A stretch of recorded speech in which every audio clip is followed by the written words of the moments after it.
Okay, good morning, guys. Good morning, everybody. So, you are welcome to this webinar, seminar, or class. I'm going to be discussing about Range Rover, Land Rover, or these are some common faults on Range Rover. And then I'm going to be talking about the 4.4 liter V8 and 4.2 liter supercharged V8, um how these cars tends to overheat, and then when this car overheats, what do you do, and then some input signals on this car that causes the temperature to that sends signals to the ECU when the temperature rises, and then what actually happens to this car. Now, the only thing that I don't have here is this this is the this is the coolant temperature sensor. Now this is the oil temperature sensor. This is the oil temperature sensor. And then for the 4.2 liter supercharged V8, this is the auxiliary water pump that circulates water around the supercharged intercooler, and then down to the intercooler radiator. Then this is a thermostat. Now actually this thermostat is from the Range Rover Evoque, but they pretty look alike. And then this houses the thermostat. This houses the thermostat on the supercharged. Talking about the 4.2 liter. This is made of aluminium. This is not rubber. The 4.4 liter is made of rubber. Then the 4.2 liter, to withstand that heat generated by the supercharger, is made of aluminium.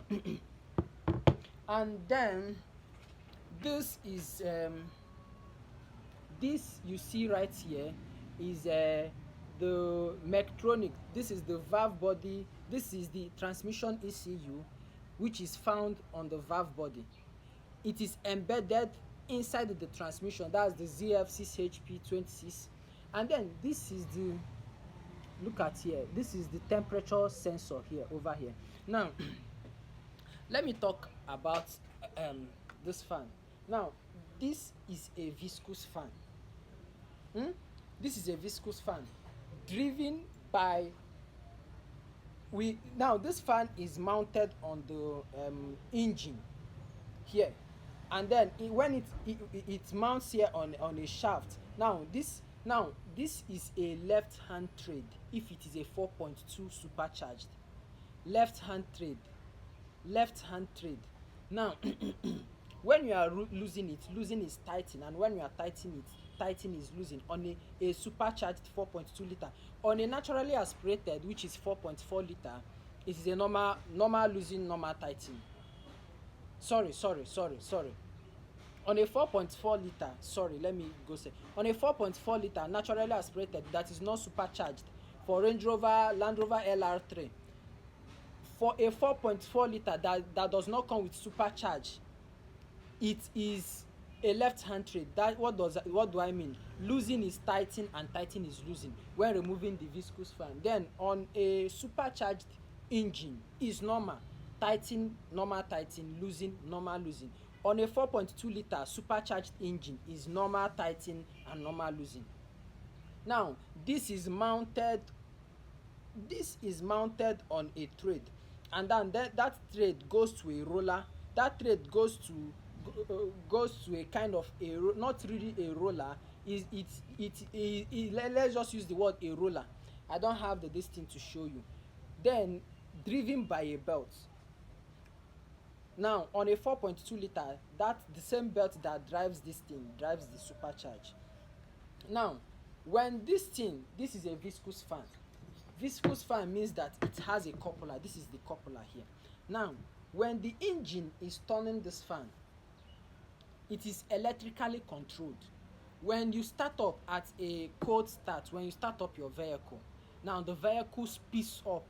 Now at I think it moves to 3000 rpm, or 2.5 rpm or 3000 rpm. Then it drops down. Now the reason for this is so that it can build oil pressure and so that oil can circulate everywhere. Now when you start the vehicle and it builds oil pressure, when you start the vehicle and it builds oil pressure, this this coupler this coupler is not at work. This coupler is not at work then. Now this coupler is not at work then. This fan is going to rotate very very fast. It's not like the coupler is not at work. The coupler is at work, but it is not on its full duty. This fan is going to rotate very very well. You can hear it loud, drawing a whole lot of air, drawing a whole lot of breeze towards the radiator. When the RPM drops, once the RPM drops, you will see this thing. This fan will not rotate as the engine rotates. It will wait. This fan will be rotating normal. It won't rotate as the engine rotates. Now, the reason why it won't rotate as the engine rotates is that the thermostat needs to warm up. The thermostat needs to be opened. And what sends signal to this, for this coupler not to engage, for this thing not to rotate as fast as the engine is rotating, is number one, this coolant temperature sensor. Now, apart from this coolant temperature sensor, we have what we call fuel rail temperature sensor. It is found at the fuel rail. Sorry, I don't have the diagram for that. I don't have the I think I kept it somewhere, the fuel rail temperature sensor, but just give me a minute to bring it. Just a minute. Let me get it.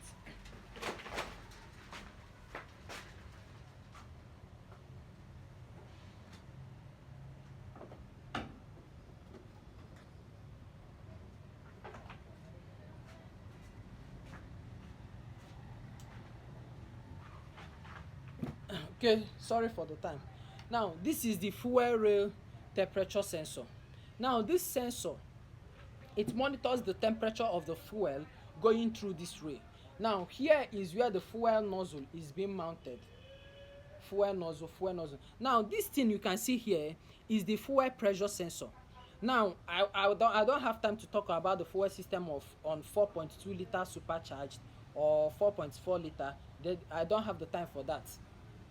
Now this fuel rate temperature sensor, it will monitor the temperature of the fuel moving through this rail. And if it finds out, now this is the coolant temperature sensor. Don't forget that this is the engine oil temperature sensor. Engine oil temperature sensor. Now once it finds out that the coolant temperature sensor and the engine oil temperature sensor, it draws reading from it. Once it finds out that the coolant temperature sensor, which is this, that the water is still cold in the car, that the water has not warmed up, let's say the water is at 50 degrees centigrade, this will not move according to the engine speed. Whereas when the water warms up, let's say 80 and 90, then let's say that the thermostat has opened, water is circulating everywhere, this thing, the coupler will engage. It will engage, making this thing to turn as the engine turns, or less slightly as the engine turns. Remember that the fuel rate temperature sensor still feeds the information to the ECU concerning how fast this fan should speed. Now when it finds out that the water is at minimum temperature, this fan will run normal as it should be. Now when your car overheats, when the temperature gauge goes above, or when this sensor sends signal that the temperature has increased to, let's just say, 95 to 100 and 105, that means the water is boiling. That means the system has not, there is a problem with the system, which means that the system is no longer cooling that water to, let's say, 90, 85, 90. That is the normal range that water should be on a car radiator. Comes down to 90, 80, 85, 70, 90, 80, 85, 70, depending on the car manufacturer and depending on your region and location. Now when this finds out that the water temperature has risen above 95 to 100 degree, what will happen? It will engage this. This will turn as fast as it could, even more than the engine RPM. You will hear it, the sound. Now when this is turning like that, that shows that there is a malfunction in the system. Now this is about the viscous fan. Then concerning this is the auxiliary water pump. This is the connection here. Now when it comes to this auxiliary water pump, I just want to take that time. Now this is the feed, this is the outlet. You can see this arrow, there is an arrow pointing. I don't know whether you can see this arrow. Outlet, this is the feed. Then water goes inside here and comes out. Now the water going inside here comes from the supercharger. Now this comes from the supercharger intercooler, and then this goes out to the supercharger intercooler radiator, which is found at the back of, I think is at the back of the AC condenser. That is where you can locate it, at the back of the AC condenser. Then it circulates round. This pump works at, when you turn on your ignition, this starts pumping water immediately. That is how it functions. Now there's something about this. The Range Rover Land Rover had a recall for supercharged, they had a recall for incorrect fitting of this. They crossed it, as you can see. Look at, they said positive. Let me show you very well. I don't know whether you can see positive, negative.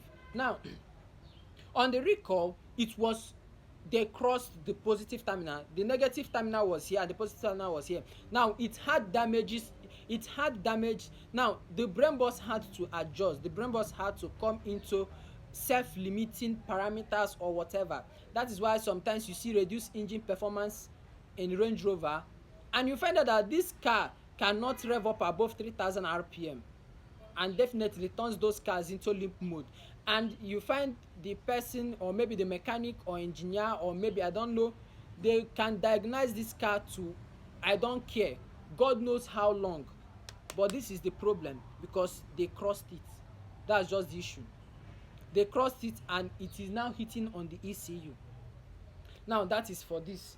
Then the coolant temperature sensor on a Range Rover Land Rover LR3 4.2 and 4.4. This coolant temperature sensor is very smart. It's very smart. Once the car detects an overheat, bam, the temperature gauge rises up immediately. Now this is the oil cooler, engine oil temperature sensor. Now when you get a limp mode in your vehicle, and you put an OBD2 to scan the vehicle, and you see this, maybe the gear, your Range Rover or Land Rover is stuck in limp mode, or maybe stuck in first gear, and you put an OBD2 scanner, and you find out that this maybe open circuit, short to ground, something like that, blah blah blah. Or sometimes mechanic tends to break this and the gear will not move. Change this. Concerning the thermostat on a 4.2 and 4.4 4.2 supercharged and 4.4 naturally aspirated, please don't remove your thermostat on those vehicles. There are some people that maybe one way or the other, they found their car overheating. Maybe they did not check the water level, or maybe the fan has to cut a hose, or maybe the hose was touching on the, or maybe AC belt or AC roller, and water was leaking everywhere. On this vehicle, you have to bleed them. You have to remove air bubbles. Please, I beg you in the name of God, don't remove your thermostat on your Range Rover. It will overheat. Before you remove your thermostat, there is something you must do. For the sake of this video, I won't say what you are going to do. The thermostat acts as a cover and also as a thermostat. It does not allow water to come out from a certain point, and it still acts as a thermostat. I won't say this thing for the sake of this video. Reason in the sense that this is what we used to eat in Nigeria. Please, I beg you in the name of God, don't remove your thermostat on your Range Rover 4.4 supercharged or 4.2 supercharged or 4.4 liter. Don't remove your thermostat on this engine. And then concerning this, the thermostat is mounted here.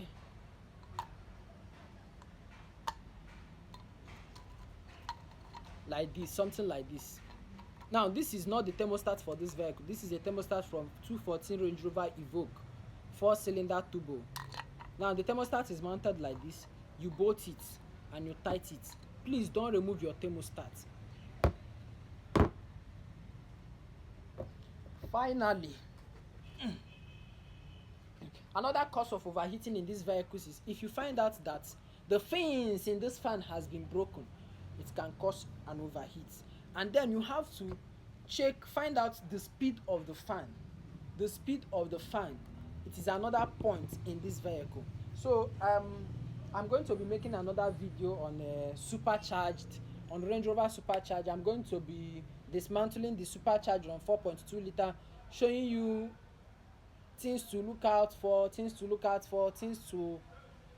just say pretty things to look out for in Range Rover supercharged. A whole lot of things you have to know about the coupler, how to service your supercharged and remove the oil from it. So thank you. Please like and subscribe this video.